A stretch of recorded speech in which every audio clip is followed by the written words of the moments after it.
Nopang selaku dosen tetap pada program studi S1 Sarjana Farmasi Fakultas Farmasi Universitas YPI Majalengka.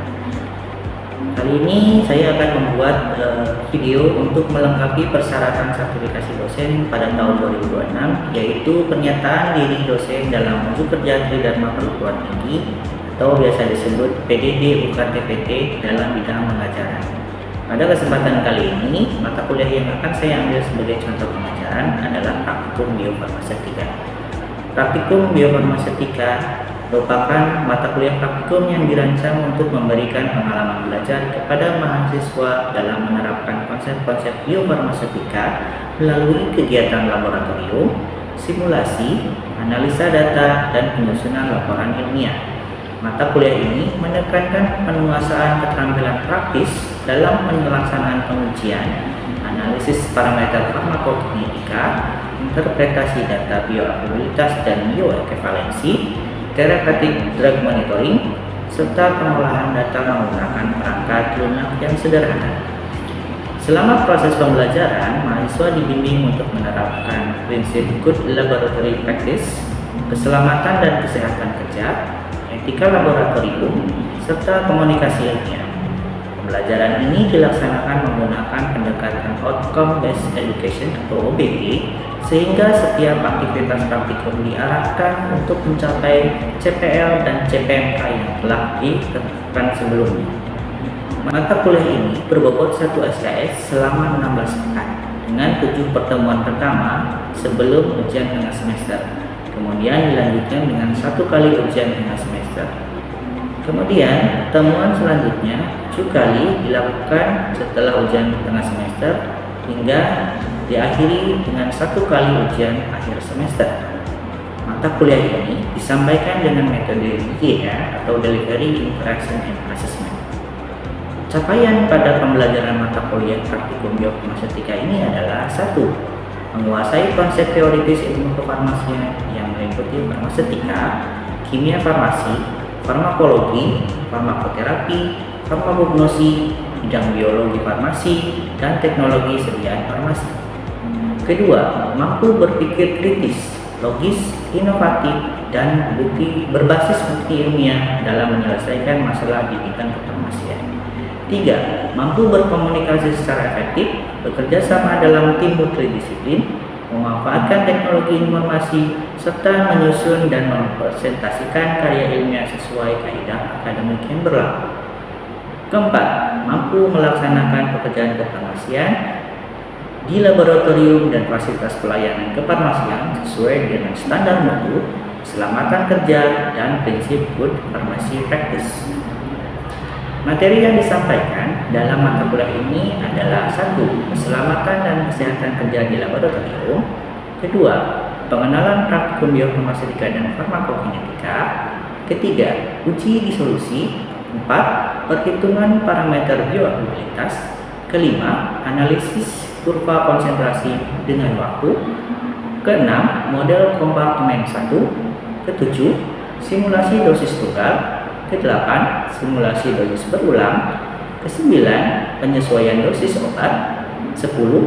Therapeutic drug monitoring obat. 11. Bioequivalensi. 12. Pengolahan data farmakokinetika menggunakan spreadsheet. 13. Variabilitas farmakokinetika pada obat. 14. Penyusunan laporan praktikum. 15. Presentasi hasil analisis, dan terakhir 16. Integrasi data farmakokinetika dalam keselamatan pasien. Evaluasi pembelajaran untuk mata kuliah ini adalah melalui kehadiran, tugas, TS, dan UAS. Bobot kehadiran sebesar 20%, bobot tugas sebesar 20%, bobot UTS sebesar 30%, dan terakhir bobot UAS sebesar 30%. Metode perkuliahan yang digunakan dalam perkuliahan ini yaitu menggunakan model PBL atau PJBL dengan metode pembelajaran ceramah, studi kasus, diskusi, dan praktikum agar mahasiswa mampu memahami apa yang telah dibahas atau telah dipelajari. Untuk referensi yang digunakan pada perkuliahan praktikum biofarmasetika ini antara lain adalah 1. Menggunakan buku dari Shackle, Applied Biopharmaceutics and Pharmacokinetics. kedua Gibson and Pharmaceutical Pre-Formulation and Formulation, dan yang terakhir adalah buku dari karangan saya sendiri yaitu Modul Praktikum Biofarmaseutika. Berikut adalah cuplikan perkuliahan untuk mata kuliah Praktikum Biofarmaseutika. Selamat menyaksikan video ini dan semoga bermanfaat untuk kita semua. Terima kasih. Wassalamualaikum warahmatullahi wabarakatuh. Oke, assalamualaikum warahmatullahi wabarakatuh. Waalaikumsalam warahmatullahi wabarakatuh. Selamat datang di praktikum yang sekian kali. Untuk kali ini kita absensi dulu. Ada yang tadi sudah ada yang izin karena sakit ya, kalau bisa dia tidak datang. Ada yang tidak hadir lagi dari dulu. Jangan lupa nanti dicek juga kehadiran atau absensi yang ada di sivitas karena barangkali ada saya datang tapi ternyata di sini masih merah atau bagaimana, kan itu lumayan yang masalah itu. Kali ini nanti saya untuk yang hari ini juga tugas untuk uploadnya sudah saya bikin, jadi sudah bisa diakses di LMS-nya untuk laporan notebook yang hari ini. Seperti biasa, hari Kamis minggu depan yang akan kita tutup. Dan sudah ada yang laporan yang kemarin juga sudah ada beberapa semuanya sudah saya nilai. Susah mah. Saya tuh nggak tahu kalau nilai itu nongol nggak sih di akun mahasiswa. Catatannya juga nongol ya. Jadi kenapa sih gitu kan? Nah, saya tulis di situ ya. Oke, saya ambil dulu untuk kehadirannya.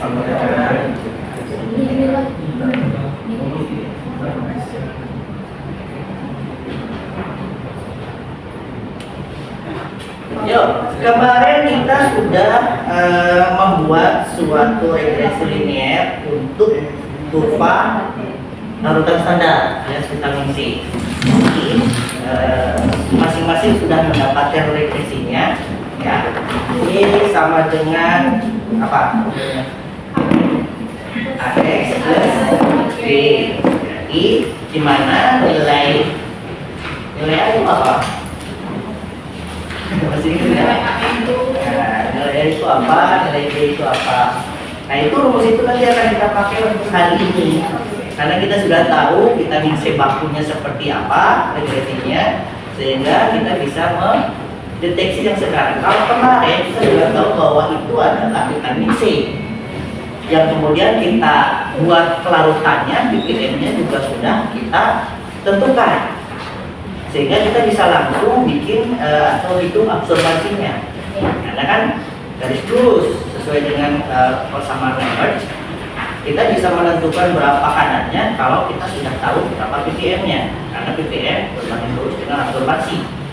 Padahal juga sebetulnya kita bisa buktikan walaupun ada yang naik turun tuh grafiknya gitu ya. Nah, pada dasarnya dia akan naik seiring bertambahnya ppm, absorbasinya juga akan ikutan naik gitu ya. Nah, yang sekarang kita punya, seolah-olah kita tuh punya satu buah tablet yang katanya vitamin C, kan gitu ya judulnya, kan katanya vitamin C. Kita mau tahu, kita mau lihat benar nggak sih satu ini vitamin C apa bukan. Kemudian kedua, dia lalu dapat nggak sih vitamin C-nya. Jadi nanti saudara akan membawa vitamin C masing-masing yang katanya minta yang 1000 mahal loh, tapi nggak apa-apa kalau saudaranya pengen bawa 3 macam. Judulnya apa aja? Nggak tahu. Karena ininya chambernya cuma ada 3, jadi mungkin kemungkinan ada 4 ya. Nah, ini kan ada 4 kelompok, karena chamber cuma ada 3 ya. Nah, cuma ada 3, yang satunya melebur ya, jadi cuma ada 3 kelompok. Karena satu chamber lagi nggak ada, cuma ada 3. Jadi ada satu yang gabung ke yang lain, jadi cuma ada 3 kelompok kan itu. Nah, cuma kita sini sama CDR. Oke. Bagus. Kalau kemarin juga bagus. Hasilnya di atas rata semua. Ini kita mau lihat setiap menit apakah vitamin C ini larut dengan benar. Kalau dengan benar itu kan artinya dalam jangka waktu 1 jam vaksinnya sudah larut sempurna. Dalam 1 jam itu berarti vitamin C-nya sudah siap diabsorpsi. Maka hari ini kita akan masukkan sampel ini ke dalam dissolution tester yang ada di sana. Nanti kita pindah ke sana kardusnya. Kita di sini dulu, karena di sana nggak ada meja. Kita uji, kita ambil sampelnya berapa menit sekali? 20 ya? 20, 30, 40, berarti selangnya 10 menitan aja, 1 jam aja cukup. Karena kemarin 1 jam sudah larut sempurna. Kalau ada 1 jam belum larut sempurna ya sudah, nggak usah dites juga, berarti belum jelek lah ya. Nah, sudah jelek, tapi mudah-mudahan begitu. Kemudian nanti diambil sebanyak 5 mili saja. Walaupun saudara bawanya 10 mili, ambilnya 5 mili, tesnya 5 mili. 20 menit ambil 5 mili dari chamber masing-masing. Jadi sebenarnya ada 3 kelompok ya. 3 kelompok berarti 3 merah. Ambil 5 mili, kemudian nanti langsung diukur absorpsinya berapa. Dicatat tadi kayak kemarin. Nah ini sekarang kalau kemarin ppm-nya kita sudah tahu. Kalau sekarang kita kan nggak tahu nih. Setelah 5 menit sudah larut berapa banyak vitamin C-nya. Itu yang kita tidak tahu, sehingga kita tidak bisa langsung mengkalikan absorpsi dengan larutannya, karena kita nggak tahu cairannya berapa, ppm-nya berapa, dan sebagainya.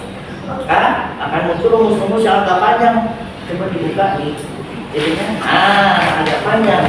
Saya terangkan sedikit karena kalau saya tulisan panjang banget dulu. Ya. Oke, yang pertama yang saudara paling kiri, nah itu kan kolomnya sebelah atas itu adalah data yang saudara mau cari, misalnya nomor sampel, kemudian waktu, menit, dan itu sudah jelas ya. Paling ujung kita akan mau mendapatkan persentase disolusi, berarti setelah 2 menit sudah berapa persen vitamin C yang terlarut dari tabletnya.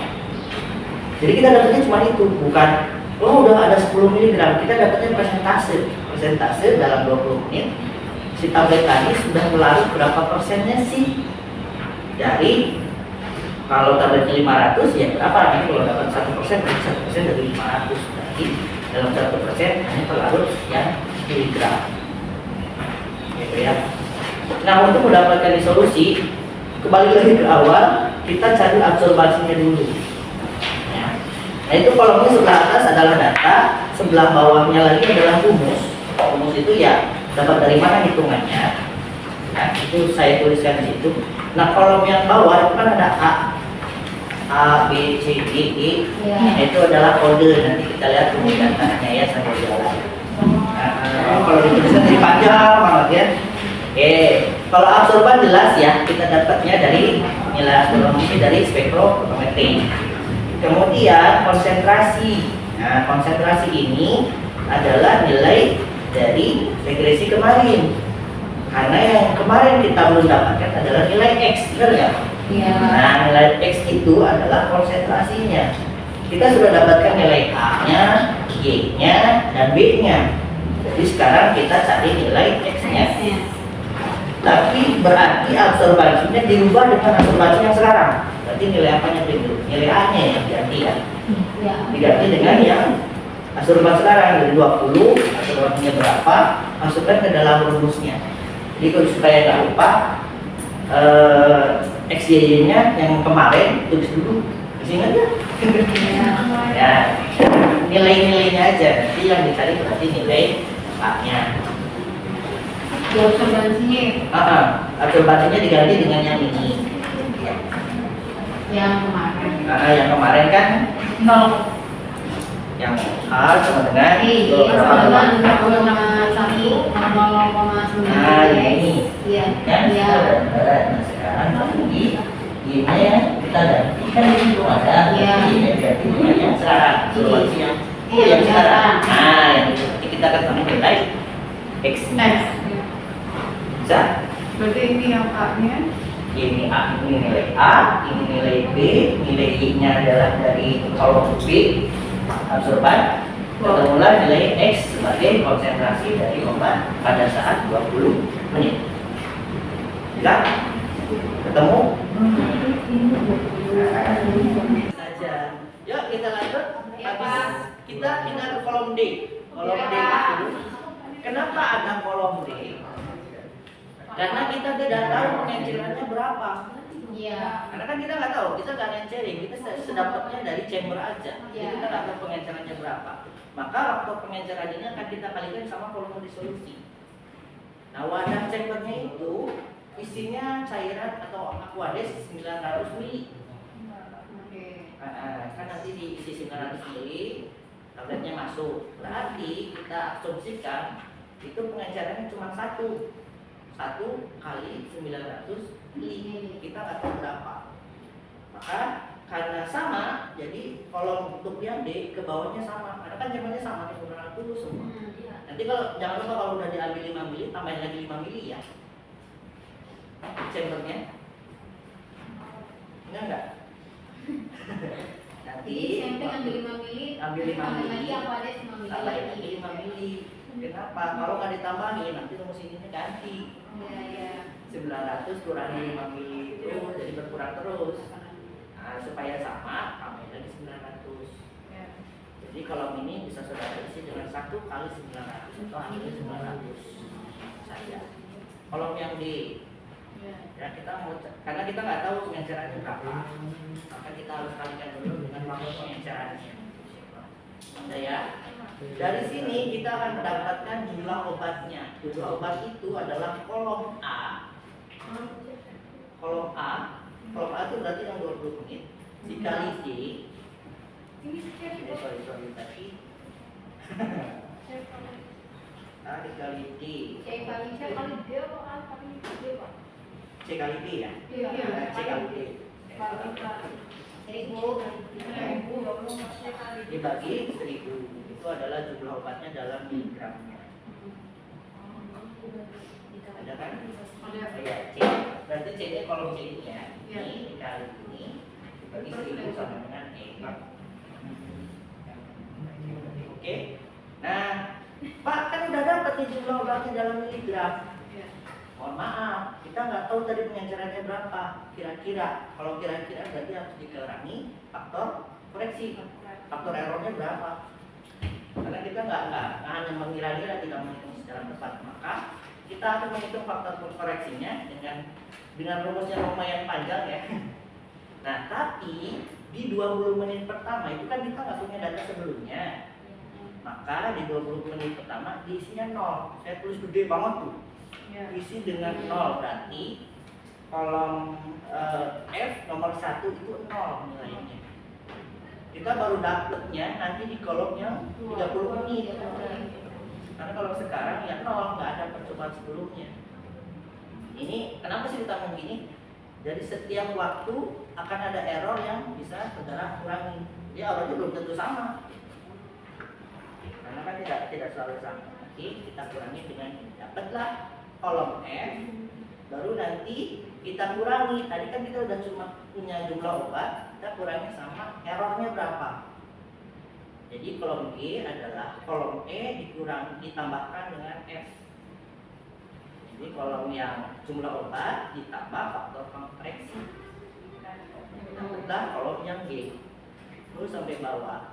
Selesai udah dapat jumlah obat yang dikoreksi, kita jadikan persen disolusi G atau kolom yang tadi jumlah obat dibagi berat sampel aslinya. Tabletnya berapa miligram? 500 ya? 500 terus dikali 100% karena tentunya dalam persentase. Dapat persentase disolusi. Seperti itu. Yang dapat dilihat tidak Langsung timer aja Pak. Langsung timer. Apa nanti pas masuk aja.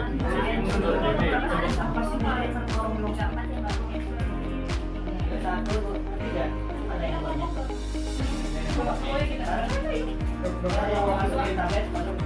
Langsung tiga-tiganya paket aja. Satu aja. Kata dia 3 deh. Maksudnya 3 kelompok. 3 jenis itu. Sisanya di mood. Ya, sisanya buat saya ya.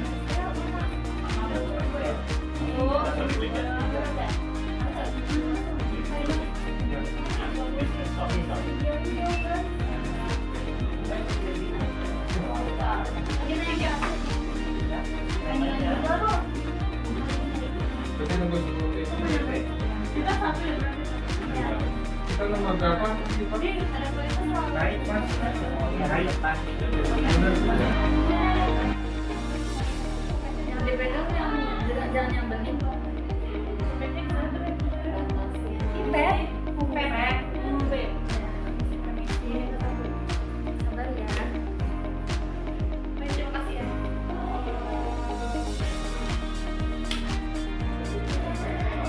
Takut ini mahal soalnya Pak. Lap lagi. Itu udah dicuci belum sih? Udah ini. Udah.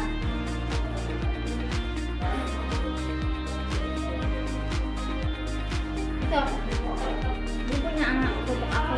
Minta tisu tuh. Boleh, ini punya siapa? Terima kasih ya. Oh, dicuci dulu ya tadi ya? Iya tuh. Nanti kalau di oven cuci deh. Takutnya ini iya itu yang satunya punya siapa? Kamu.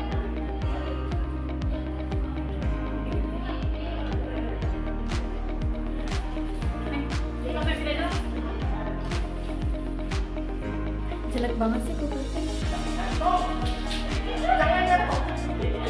Sampai sini.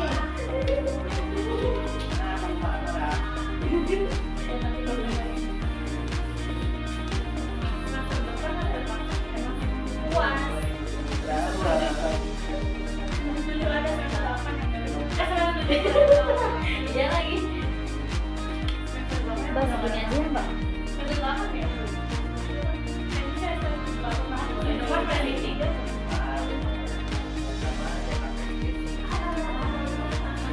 Cuma nggak pakai jasa aja. Seksi banget. Seksi banget. Tidak banget sih, pasti enggak ya.